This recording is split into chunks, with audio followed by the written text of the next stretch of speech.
Hello friends, आप सभी का स्वागत है एक और नई वीडियो में। आज की इस वीडियो में हम बात करेंगे एक ऐसी स्कीम के बारे में जिसमें अगर आप अप्लाई कर देते हैं तो आपको सरकार की तरफ से 3,000 रुपये पर मंथ पेंशन के रूप में दिए जाते हैं।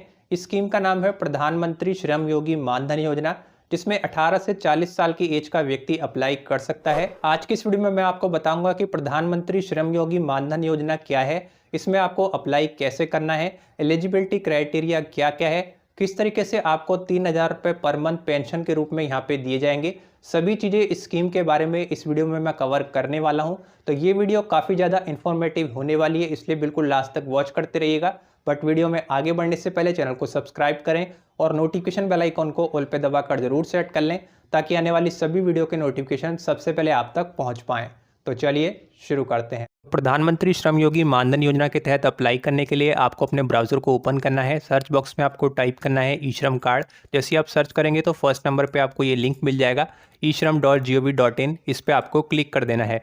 उसके बाद यहाँ पे आप श्रम और रोजगार मंत्रालय के इस नए पोर्टल पे एंटर कर जाएंगे, जहाँ से आप प्रधानमंत्री श्रम योगी मानधन योजना के तहत ऑनलाइन आवेदन दे सकते हैं और इस स्कीम के बारे में सभी चीज़ें यहाँ पे आप रीड कर सकते हैं। ऊपर आपको काफ़ी सारे ऑप्शन दिखाई देंगे, तो आपको स्कीम के ऑप्शन पे आना है। फर्स्ट नंबर पे आपको पीएम श्रम योगी मानधन ये वाला ऑप्शन मिल जाएगा, यहाँ पे आपको क्लिक कर देना है।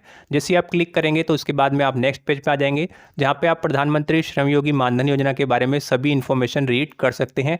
यहाँ पे आपको बताया गया है कि प्रधानमंत्री श्रम योगी मानधन योजना क्या है, इसमें कौन कौन अप्लाई कर सकता है, एलिजिबिलिटी क्राइटेरिया क्या क्या है और किस तरीके से आपको यहाँ पे 3,000 रुपये पर मंथ की पेंशन प्राप्त होगी। यहाँ पे आप देख पाएंगे प्रधानमंत्री श्रम योगी मानधन योजना एक सरकारी योजना है, जिसमें असंगठित क्षेत्र में काम करने वाले जितने भी वर्कर हैं वो यहाँ पे अप्लाई कर सकते हैं। आगे आपको बताया गया कि असंगठित क्षेत्र में काम करने वाले लोग कौन कौन से होते हैं। होम बेस्ड वर्कर यहाँ पे अप्लाई कर सकते हैं, साथ ही साथ जो भी स्ट्रीट वेंडर हैं, जैसे कि फल फ्रूट वगैरह की रेडी लगाते हैं, वो भी यहाँ पे अप्लाई कर सकते हैं। मिड डे मील के अगर आप वर्कर हैं तो भी आप अप्लाई कर सकते हैं। हेड लोडर यहाँ पे अप्लाई कर सकते हैं। ब्रेक क्लीन वर्कर यहाँ पे अप्लाई कर सकते हैं। कॉबलर यहाँ पे अप्लाई कर सकते हैं। रैक पिकर्स, इसके अलावा डोमेस्टिक वर्कर यानी घरों में काम करने वाले लोग भी यहाँ पे अप्लाई कर सकते हैं। वाशरमैन, धोबी यहाँ पे अप्लाई कर सकते हैं। अगर आप रिक्शा चलाते हैं तो भी यहाँ पे आप अप्लाई कर सकते हैं। लैंडलेस लेबर्स, जिनके पास में खुद की ज़मीन नहीं है और वो मजदूरी का काम करते हैं, वो भी यहाँ पे अप्लाई कर सकते हैं। इसके अलावा ओन अकाउंट वर्कर भी यहाँ पे अप्लाई कर सकते हैं और जो भी सीमांत किसान होते हैं, एग्रीकल्चर वर्कर, वो भी यहाँ पे अप्लाई कर सकते हैं। किसी भी तरीके का कंस्ट्रक्शन करने वाले कारीगर या फिर वर्कर यहाँ पे अप्लाई कर सकते हैं, जैसे कि मिस्त्री हो गए, कारपेंटर हो गए, वो सभी लोग यहाँ पे स्कीम के तहत अप्लाई कर सकते हैं। इसके अलावा जितने भी हैंडलूम वर्कर हैं और लेदर वर्कर हैं, वो सभी यहाँ पे अप्लाई कर सकते हैं। तो इस तरीके से यहाँ पे आपको एक कंप्लीट लिस्ट दी गई है, इससे आप खुद से भी यहाँ पे पोर्टल पे आके रीड कर सकते हैं। जितने भी असंगठित क्षेत्र में काम करने वाले लोग हैं वो इस स्कीम के तहत अप्लाई कर सकते हैं। प्रधानमंत्री श्रम योगी मानधन योजना के तहत अगर आपको अप्लाई करना है तो यहाँ पे आपको कुछ अमाउंट कटवाना होता है हर महीने, और उतना ही अमाउंट गवर्नमेंट की तरफ से आपको दिया जाता है। फॉर एग्जाम्पल, अगर आप 200 रुपये पर मंथ यहाँ पे कटवा रहे हैं तो 200 रुपये पर मंथ गवर्नमेंट की तरफ से भी आपको दिए जाएंगे। जितना अमाउंट आप कटवाएंगे उतना ही सरकार की तरफ से आपको दिया जाएगा, और जब आपकी एज 60 साल से ऊपर हो जाएगी तो आपको 3,000 रुपये पेंशन के रूप में यहाँ पे प्राप्त हो जाते हैं। यहाँ पे आपको एलिजिबिलिटी क्राइटेरिया भी बताया गया कि कौन कौन इस स्कीम के तहत अप्लाई कर सकता है। सबसे पहले तो जितने भी असंगठित क्षेत्र में काम करने वाले वर्कर हैं, जैसा कि मैंने आपको पहले बताया, वो सभी लोग यहाँ पे अप्लाई कर सकते हैं। अगर आप सरकारी नौकरी करते हैं, कोई प्राइवेट जॉब करते हैं, या फिर ईपीएफओ के कर्मचारी हैं, ईएसआईसी के कर्मचारी हैं, तो यहाँ पे वो अप्लाई नहीं कर सकते हैं। इस चीज़ का भी आपको ध्यान रखना है। या फिर अगर आप कहीं पे पहले से कोई पेंशन ले रहे हैं तो यहाँ पे इस स्कीम के तहत आप अप्लाई नहीं कर सकते हैं। इसके अलावा आगे आपको बताया गया है कि आपकी जो एज है 18 से 40 साल होनी चाहिए। 18 से 40 एज का कोई भी व्यक्ति जो कि असंगठित क्षेत्र में काम कर रहा है वो यहाँ पे अप्लाई कर सकता है। और आपको यहाँ पे ध्यान रखना है कि आपकी जो इनकम है, आपकी जो सैलरी है 15,000 रुपये से नीचे होनी चाहिए, तभी आप अप्लाई कर पाएंगे। अगर आपकी सैलरी 15,000 रुपये से ऊपर है तो यहाँ पे स्कीम के तहत आप एलिजिबल नहीं है अप्लाई करने के लिए। यहाँ पे आपको नीचे और इन्फॉर्मेशन भी दी गई है कि कौन कौन स्कीम के तहत अप्लाई नहीं कर सकते हैं। यहाँ पे देखिए आपको बताया गया कि ईपीएफओ, एनपीएस और ईसीआईसी के अगर आप कर्मचारी हैं तो यहाँ पे आप अप्लाई नहीं कर सकते हैं। अगर आप पहले से कोई पेंशन ले रहे हैं तो भी आप अप्लाई नहीं कर पाएंगे। कोई प्राइवेट नौकरी, सरकारी नौकरी कर रहे हैं तो भी आप अप्लाई नहीं कर पाएंगे। या फिर अगर आप एक इनकम टैक्स पेयर हैं, इनकम टैक्स पे करते करते हैं तो भी यहाँ पे आप अप्लाई नहीं कर पाएंगे। यहाँ पे कुछ डॉक्यूमेंट भी आपको चाहिए होंगे इस स्कीम के तहत अप्लाई करने के लिए। सबसे पहले तो आपके पास में आपका आधार कार्ड होना चाहिए। आधार कार्ड के अलावा आपके पास में एक ID प्रूफ जरूर होना चाहिए। इसके अलावा आपकी जो बैंक अकाउंट की डिटेल है वो भी यहाँ पे आपको सबमिट करनी होती है। अगर आपके पास में सेविंग बैंक अकाउंट है तो उसकी डिटेल दे सकते हैं, या फिर अगर आपका जनधन अकाउंट है तो उसकी भी डिटेल यहाँ पे आप सबमिट कर सकते हैं। तो इस तरीके से कंप्लीट इन्फॉर्मेशन यहाँ पे आपको देखने को मिल जाती है प्रधानमंत्री श्रम योगी मानधन योजना के बारे में। यहाँ पे आपको देखिए बताया गया है कि अगर आपकी एज 18 से 40 साल है तो यहाँ पे आप अप्लाई कर सकते हैं। यहाँ पे कुछ अमाउंट आपको खुद से कंट्रीब्यूट करना होता है और उतना ही अमाउंट गवर्नमेंट की तरफ से आपको दिया जाता है। ये अमाउंट 55 रुपये पर मंथ से लेकर के 200 रुपये पर मंथ तक हो सकता है। इससे ऊपर अमाउंट आपको नहीं देना होता है, यानी आपको 55 रुपये पर मंथ से लेकर 200 रुपये पर मंथ तक अपने बैंक अकाउंट से कटवाने होते हैं। और जब आपकी एज 60 साल हो जाएगी उसके बाद में आप अपने अमाउंट को क्लेम कर सकते हैं और ये अमाउंट आपको पेंशन के रूप में 3000 रुपये पर मंथ पेंशन के रूप में सरकार की तरफ से दिया जाता है। आपकी स्क्रीन पे इस समय आपको एक चार्ट दिखाई दे रहा होगा जिसमें आप चेक कर सकते हैं कि किस एज में आपको कितना कंट्रीब्यूशन करना है इस स्कीम के तहत अप्लाई करने के बाद में।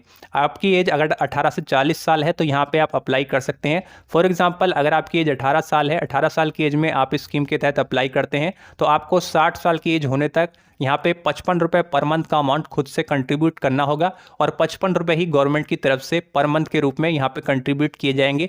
कुल अमाउंट यहाँ पे 110 रुपये स्कीम के तहत आपका सबमिट हो जाता है। इसी तरीके से 25 की एज में अगर आप अप्लाई कर रहे हैं तो 60 साल की एज हो जाने तक आपको 80 रुपये का अमाउंट पर मंथ के रूप में कटवाना होगा और 80 रुपये ही पर मंथ गवर्नमेंट की तरफ से आपको दी जाएंगे। 160 रुपये का अमाउंट यहाँ पे बन जाता है।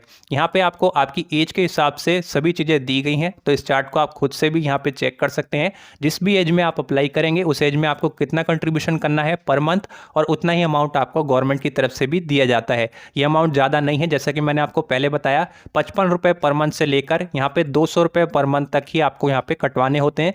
अब बात कर लेते हैं कि अगर आपको इस स्कीम के तहत अप्लाई करना है तो अप्लाई आप कैसे कर सकते हैं। तो यहाँ पे आपको ऊपर सर्विसेज के ऑप्शन पे क्लिक करना है। जैसे यहाँ पे आप क्लिक करेंगे तो आपको सेकंड नंबर पे न्यू एनरोलमेंट ये वाला ऑप्शन दिखाई दे जाएगा, यहाँ पे आपको क्लिक कर देना है। उसके बाद में यहाँ पे आप नेक्स्ट पेज में आ जाएंगे जिसमें आपको अप्लाई करने के लिए 2 ऑप्शन दिए गए हैं। आप अगर खुद से अप्लाई करना चाहें तो मोबाइल OTP का यूज़ करके अप्लाई कर सकते हैं। आप चाहें तो CSC ID का यूज़ करके, अगर आप CSC सेंटर वगैरह चलाते हैं तो यहाँ पे उसके थ्रू भी अप्लाई कर सकते हैं। अगर आप यहाँ पे खुद से अप्लाई करना चाहें तो आपको जो फर्स्ट नंबर पे ऑप्शन दिखाई दे रहा है सेल्फ एनरोलमेंट, इसी वाले ऑप्शन पे आपको क्लिक कर देना है। यहाँ पे आपको अपना एक कोई भी मोबाइल नंबर एंटर करना है और प्रोसीड के ऑप्शन पे क्लिक करना है। उसके बाद में आपके मोबाइल नंबर पे एक OTP आएगा, OTP आपको एंटर करना है और यहाँ पे प्रोसीड के ऑप्शन पे क्लिक करना है। उसके बाद में यहाँ पे आप लॉगिन कर जाएंगे। यहाँ पे आपको डैशबोर्ड देखने को मिल जाता है। आपको यहाँ पे फर्स्ट नंबर पे सर्विसेज के ऑप्शन पे क्लिक करना है। जैसे यहाँ पे आप सर्विसेज के ऑप्शन पे क्लिक करेंगे तो यहाँ पे आपको काफ़ी सारे और ऑप्शन देखने को मिल जाते हैं।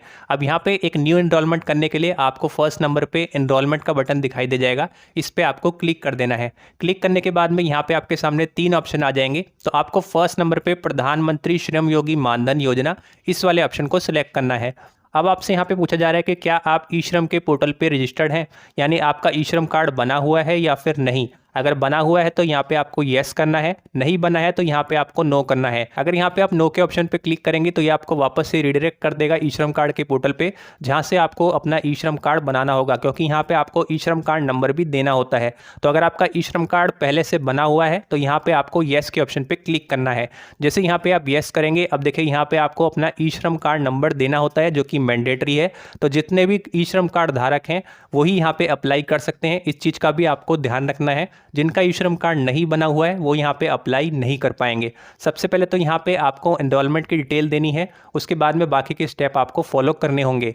एनरोलमेंट फॉर्म में आपको फर्स्ट नंबर पे अपनी पर्सनल डिटेल देनी है, जिसमें सबसे पहले तो आपका UAN नंबर यानी कि ई श्रम कार्ड नंबर आपको यहाँ पे एंटर कर देना है। उसके बाद में आपकी जो भी डेट ऑफ बर्थ है वो डेट ऑफ बर्थ यहाँ पे आपको एंटर करनी है। अपना आधार नंबर यहाँ पे आपको एंटर करना है और उसे वेरीफाई कर लेना है। जैसे आप वेरीफाई करेंगे तो आपका नेम ऑटोमेटिकली यहाँ पे फिल हो जाता है। अपनी एक ईमेल आईडी यहाँ पे आपको एंटर करनी है, अपना एक मोबाइल नंबर देना है और मोबाइल नंबर को भी यहाँ पे आपको वेरीफाई कर लेना है। उसके बाद में आपका जेंडर भी यहाँ पे ऑटोमेटिकली सिलेक्ट हो जाता है।